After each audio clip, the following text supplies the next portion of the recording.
नमस्कार दर्शकों, मैं अभिनव कुमार आज आप लोगों के सामने अपने channel Abhinav Kumar astrology channel के माध्यम से एक नया यूट्यूब का वीडियो लेकर आया हूं, जिसमें मैं आप लोगों के सामने आज डिस्कस करूंगा हमारी जन्म कुंडली में जो पहला भाव होता है, ये पहला जिसे हम लगन भाव बोलते हैं, इस भाव का मालिक 12 भावों में क्या फलित करेगा, क्या फल प्रदान करेगा, आज मैं आप लोगों के सामने ये डिस्कस करने जा रहा हूँ।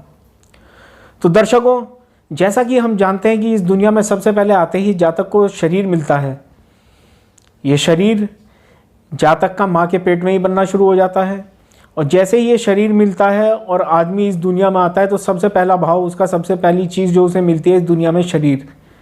तो शरीर का भाव और शरीर का मालिक वो लगन लॉर्ड होता है। और लगन सबसे इम्पॉर्टेंट होता है क्योंकि ये केंद्र भी है, त्रिकोण भी है। केंद्र को क्या क्या होते हैं और केंद्र के 4 भाव कौन कौन से होते हैं, ये मैं आप लोगों को बता देता हूँ। ये होता है पहला भाव, ये भी केंद्र भाव है। ये होता है दूसरा भाव, ये भी केंद्र भाव है। ये होता है तीसरा, ये होता है 7वां भाव, ये भी केंद्र भाव है। ये होता है 10वां भाव। 1, 4, 7, 10 ये होते हैं केंद्र के भाव। इनमें नंबर क्या लिखा है इससे कोई फर्क नहीं पड़ता है। ये मैंने कालपुरुष की कुंडली बनाई है, इसलिए मैंने ये 1 नंबर से कुंडली शुरू करी है। तो दर्शकों, इसमें लगन सबसे इंपॉर्टेंट होता है। लगन आदमी का जीवन चरित्र, उसका चेहरा मोहरा, आचरण विचार, उसका सब कुछ, उसकी कद काठी, उसकी पर्सनैलिटी, उसका वे ऑफ टॉकिंग, उसका वे ऑफ स्टाइल, मैक्सिमम चीज़ हम किसी भी व्यक्ति के बारे में अगर जानना चाहें तो लगन से ही जान सकते हैं कि व्यक्ति कैसा होगा, उसका रूप रंग कैसा होगा, कैसी उसकी कद काठी होगी, कैसा वो दिखने में होगा, हष्ट पुष्ट होगा, बीमार होगा, सुंदर होगा, आकृष्ट होगा, कैसा होगा, ये सब कुछ हम लगन से ही विचार करेंगे। तो लगन का मालिक जैसा भी होगा उसी पे हम विचार करेंगे। और आज हम विचार करेंगे कि लगन का मालिक द्वादश भाव में क्या फल करेगा। तो आइए विचार करते हैं। सबसे पहली बात देखिए, लगन का मालिक यदि लगन में ही विराजमान है तो ये बहुत ही सुंदर योग बनता है। पंच महापुरुष, अगर यहाँ पे मंगल है तो पंच महापुरुष रोचक योग बनेगा। अगर यहाँ पे बुध ग्रह है तो पंच महापुरुष भद्र योग बनेगा। अगर यहाँ पे गुरु ग्रह है तो पंच महापुरुष हंस योग बनेगा। और अगर यहाँ पर शनि ग्रह है तो दर्शकों यहाँ पे पंच महापुरुष हंस योग बनेगा। और अगर यहाँ पर शुक्र है तो पंच महापुरुष मालव्य नामक राजयोग बनेगा। लगन का मालिक लगन में हो तो कुंडली वैसे भी बहुत बली मानी जाती है। कुंडली को बल मिलता है।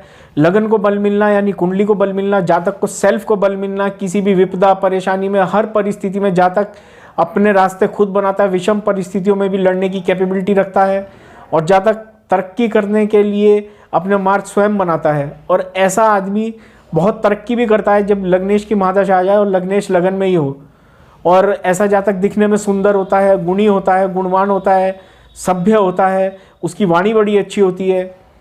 तो ये तो बात हुई दर्शकों लगन भाव का मालिक अगर लगन में ही विराजमान हो। अब लगन भाव का मालिक यदि द्वितीय भाव में चला जाए यानी कि धन भाव में आ जाए, जो हमारा वाणी भाव भी कहलाता है, ये हमारा वाणी भाव भी है, ये हमारा धन भाव भी है। अगर लगन का मालिक यहाँ पर आ गया दर्शकों तो ये हो गया कि बहुत धनदायक ग्रह है। लग्नेश जिस भी घर में जाता है उस घर की वृद्धि करता है। तो लग्नेश यदि धन भाव में जाएगा तो धन की वृद्धि करेगा, वाणी की वृद्धि करेगा। आपकी वाणी अच्छी होगी, आपकी वाणी में ओजता होगी, आपकी वाणी में गंभीरता होगी, लोग आपको सुनना पसंद करेंगे। तो वाणी का बहुत महत्व है इस दुनिया में। एक वो कबीरदास जी का दोहा भी था ना कि मुंह से निकले हुए शब्द कभी वापस नहीं आ सकते, शब्द ही तार देते हैं, शब्द ही गोली बनकर मार देते हैं।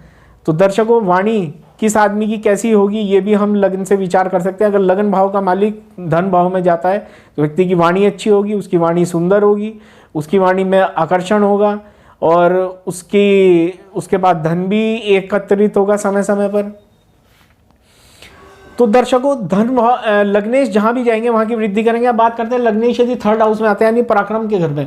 पराक्रम के घर में यदि लग्नेश आते हैं तो ये थोड़ी सी व्यक्ति को मेहनत एक्स्ट्रा करवाएंगे, क्योंकि ये मेहनत का भी घर है, ये हमारी 250 किलोमीटर की यात्राओं का घर है, ये हमारे छोटे भाई बहनों का भी घर है, और ये हमारे पड़ोसियों का भी घर है, ये हमारे अधीन काम करने वालों का भी घर है।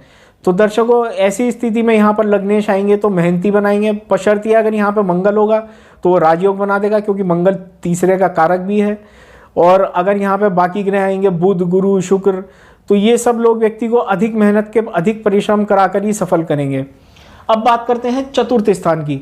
चतुर्थ स्थान में यदि लग्नेश का आगमन हो तो यहाँ पे लग्नेश को केंद्रीय बल भी मिलेगा। केंद्र का मालिक केंद्र में आ गए तो ये केंद्र का बल जब लग्नेश को मिलेगा तो लग्नेश और पावरफुल हो जाएगा, लग्नेश की स्थिति अच्छी हो जाएगी। और लग्नेश सुख स्थान में आने के कारण लग्न भी आपका सुखी, लग्नेश और आपके सुख में वृद्धि करेंगे दर्शकों, आपकी प्रॉपर्टी में वृद्धि करेंगे, आपके वाहनों में वृद्धि करेंगे। लग्नेश का 4th हाउस में बैठना सुखदायी जीवन को ही दर्शाता है। अब बात करते हैं पंचम स्थान की। पंचम स्थान में यदि आपका लग्नेश आ गया, तो पंचम स्थान में लग्नेश यदि आ गए दर्शकों, तो ऐसी स्थिति में आपकी विद्या अच्छी होगी, आप विद्यार्जन अच्छे करेंगे, आप कुशाग्र बुद्धि के होंगे, आपकी याददाश्त अच्छी होगी, आप दिमाग के बड़े हाजिर जवाबी होंगे, क्विक आंसरेबल होंगे। तो दर्शकों यहाँ पे भी अब ये लाभ भाव को देखेंगे लग्नेश यहाँ पे बैठ के, तो लाभ में भी वृद्धि करेंगे, ये भी प्लस पॉइंट बनेगा। तो ये भी दर्शकों अच्छा पॉइंट है। अब दर्शकों अगर लग्नेश छठे भाव में आ गए, ये थोड़ा सा वीक पॉइंट है, बशर्ते यहाँ पे बुध मंगल शनि ये तो अच्छा फल देंगे, और राहु केतु भी अच्छा फल देते हैं 3रे, 6ठे और 11वें भाव में। मगर दर्शकों लग्नेश का 6ठे भाव में आना चिंताजनक भी है, रोग शत्रु ऋण की वृद्धि कर देगा, क्योंकि लग्नेश जहाँ बैठेंगे उस भाव की वृद्धि करेंगे। तो थोड़ा सा हमें यहाँ पे संभल कर चलना होगा, लग्नेश का रतन भी हम धारण नहीं कर सकते। अब दर्शकों लग्नेश यदि सप्तम भाव में आएंगे तो वापस अपने ही घर लगन को देखेंगे, वापस जब लगन को देखेंगे तो लगन को बल मिलेगा, तो लगन को केंद्रीय बल भी मिलेगा, क्योंकि केंद्र का मालिक केंद्र में भी आ गया। और ऐसी स्थिति में आपका जीवन साथी भी अच्छा होगा। जीवन साथी अगर लड़की है तो लड़का हैंडसम होगा, और अगर लड़का है तो पत्नी सुंदर भी होती है। लग्नेश का 7th हाउस में बैठना वैसे भी अच्छा ही माना जाता है। अब लग्नेश यदि 8th हाउस में बैठे, ये डिनायल्स, हर्डल्स, ये हमारी पैतृक संपत्ति, ये हमारे जल यात्राओं का, ये हमारे कॉमन सेंस का, ये हमारी आयु का, ये भाव थोड़ा सा खराब भी माना जाता है। हमारे ज्योतिष विचार में 6-8-12 का विचार करना थोड़ा सा खराब ही माना जाता है। तो ऐसी स्थिति में लग्नेश यहाँ पे पीड़ित माने जाएंगे, लग्नेश का रतन भी धारण नहीं कर सकते। अब दर्शकों बात करते हैं नवम स्थान की। ये लग्नेश की बहुत बढ़िया पोजीशन है। यहाँ पर ये धर्म स्थान है, तीर्थ स्थान है, पिता भाव है। ऐसे जातक का पिता भी भरपूर साथ देते हैं, उसके साथ दोस्त की तरह रहते हैं।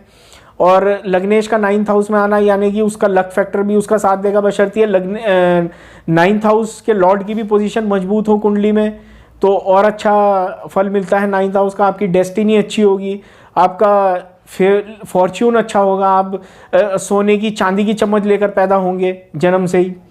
अब दर्शकों लग्नेश का यदि 10th भाव में बैठना क्या सूचक है? लग्नेश यदि 10th भाव में बैठेंगे तो क्या होगा? लग्नेश 10th भाव में बैठेंगे तो व्यक्ति बहुत कर्मशील होगा, बहुत मेहनती होगा, क्योंकि 10th भाव हमारे नेम, फेम, स्टेटस, हमारे प्रोफेशन, आप काम क्या करेंगे ज़िंदगी में, आप बहुत कुछ करेंगे या कुछ नहीं करेंगे, या घर पे खाली बैठेंगे, धरना सेठ बनेंगे, या बहुत बड़े आदमी बनेंगे, फिल्म स्टार बनेंगे, क्रिकेटर बनेंगे, या IAS, IPS, IFS बनेंगे। ये सब कुछ हमारा 10th भाव से देखा जाता है दर्शकों। तो 10th भाव में मजबूत होना ये बड़ी इंपॉर्टेंट बात है। अब दर्शकों बात करते हैं लग्नेश यदि लाभ स्थान में बैठेंगे, तो लाभ स्थान में बैठेंगे तो ये लाभ में वृद्धि करेंगे, तो व्यक्ति को अनफॉर्चुनेबल गेन्स होंगे, मतलब अनप्रिडिक्टेबल गेन्स होंगे, सॉरी माफ़ कीजिएगा। तो ये भी बड़ी अच्छी पोजीशन रहेगी। लग्नेश का लाभ स्थान में जाना जातक को लाभ दिलाएगा जीवन में, जातक को धनी बनाएगा, जातक की इनकम ऑफ सोर्स अच्छी होगी। 11वां भाव इनकम का है, बड़े भाई बहनों का है, तो बड़े भाई बहनों से भी प्रेम मिलेगा। अब बात करते हैं दर्शकों 12वें भाव की।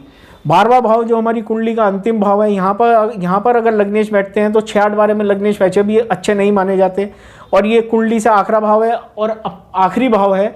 और अपने घर से दर्शकों देखिएगा, अपने घर से लग्नेश सबसे दूर चले गए कुंडली में, द्वादश स्थान में। तो अपने घर से सबसे दूर द्वादश स्थान में जाने के कारण लग्नेश वीक हुए। लग्नेश को जो भी ग्रह अपने घर से बहुत दूर जाकर बैठता है तो वो वीक हो जाता है। तो ऐसी स्थिति में लग्नेश अपने घर के फल देने में असमर्थ होंगे, वीक हो जाएंगे। तो आपकी कुंडली में संघर्ष बढ़ जाएगा, डिनायल्स, हर्डल्स बढ़ जाएंगी। तो और 12वां भाव वैसे भी किस चीज़ का होता है? विदेश यात्राओं का होता है, आपके खर्च का होता है, आपके बिस्तर के सुख का होता है, शैया सुख का होता है, जेल, कोर्ट, कचहरी, थाना, लीगल कॉम्प्लिकेशंस, इन सब का 12वां घर है।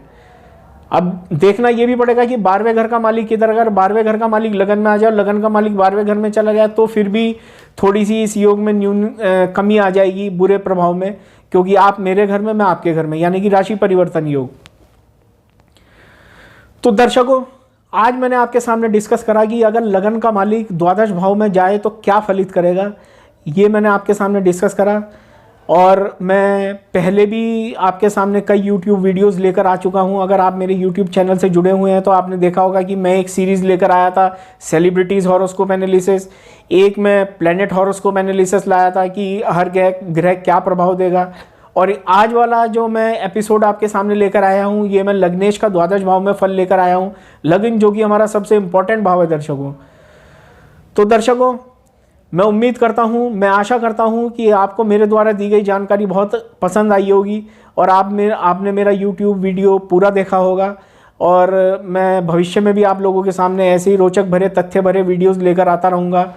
और मैं आप लोगों से गुजारिश करूँगा, अगर आप लोगों को मेरा एपिसोड अच्छा लगा है तो आप मेरे वीडियो को फॉरवर्ड करें, आप मेरे चैनल को सब्सक्राइब करें, मेरे YouTube चैनल को आगे भी लोगों से रिकमेंड करें, सब्सक्राइब करवाएं, ताकि मेरे द्वारा दी गई जानकारी और उपाय और लोगों को भी फ़ायदा पहुंचा सकें।